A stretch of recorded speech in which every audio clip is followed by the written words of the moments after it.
I want to be very clear about something. There are no exemptions built into the mandate because the mandate doesn't yet exist. As far as I can tell, this may be a feature, not a bug. You see, because he gave a speech talking about the fact that he was going to issue the mandate, didn't release any legally operative document, didn't even disclose his precise source of authority to do this, authority which I highly doubt even exists. So there is no document to challenge. No one can sue to challenge the document because the document doesn't exist. But businesses everywhere fear and indeed know that it's coming. And so their general counsel's offices, their human resources departments, or employers with more than 99 employees in this country are scrambling to get ahead of it. Many of them are already adopting. Some, I'm told, are moving forward with enforcing or preparing to enforce those same policies. And so what will happen is that those employees who have these sincerely held objections will be without recourse. Now, my friend and colleague from Washington makes the point that these exemptions are already there. It's a legal and factual impossibility because the mandate doesn't yet exist. The document isn't in there. Which begs the question, if it already exists, then what would be her objection, or anyone's objection, to merely adopting a measure that says any such mandate, if and when it's issued, must contain such an exemption? An objection that my friend and colleague from Washington assures us already exists. It's difficult for me to understand how this would be objectionable. Without these protections, you see, President Biden is telling many religious minorities in the country that they need not apply for a job. And if they've got a job already, that job is in jeopardy. Freedom to make one's own medical decisions is fundamental to our system of liberty.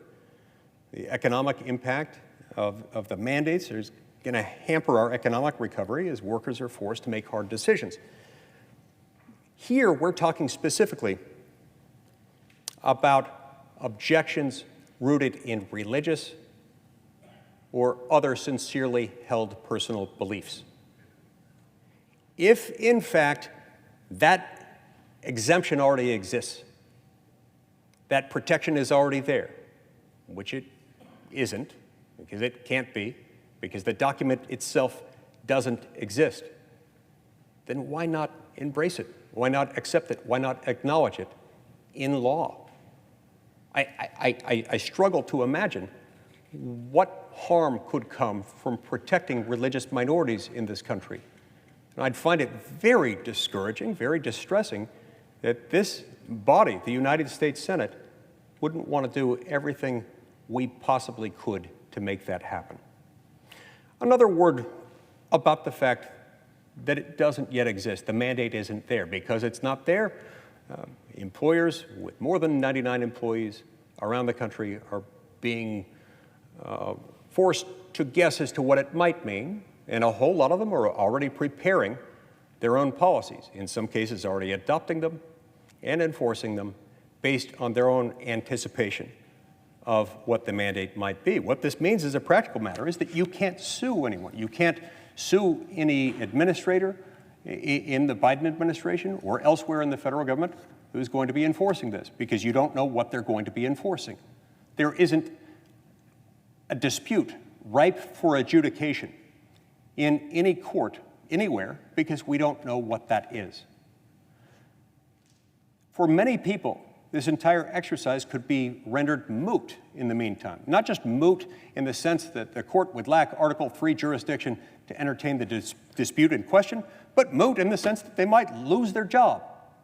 Moot in the sense that they are going to have to face this awful Hobson's choice between maintaining their ability to provide for their family, on the one hand, and on the other hand, receiving a medical procedure that they would deem harmful and objectionable based on their religious or other sincerely held beliefs.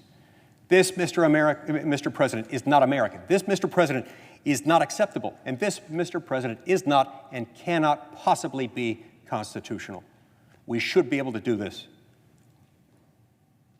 I'm going to be back tomorrow, the next day, and as long as it takes to keep addressing this issue.